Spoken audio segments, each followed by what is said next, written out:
First, let's talk about temperatures of pouring candles. This is a perfect example of two different temperature pours. The top one is a hot pour. Now there has been an additive put in here to create the snowflake effect.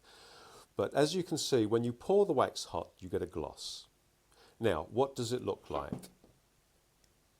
If I show you this bowl here, this is the wax when it has been melted in the vat. If you touch it, there is a slight sting to it. It's completely liquid. This is a hot pour, and this is what you will achieve with a hot pour. Now, a cold pour is when there is a slight skin starting to form on the surface of the wax. This becomes a cold pour. Now there's different levels of cold pours which we will discuss further on in the course. But for now, as soon as we have a skin on the top of the wax, this is a cold pour, and the effect we will get is what you see here.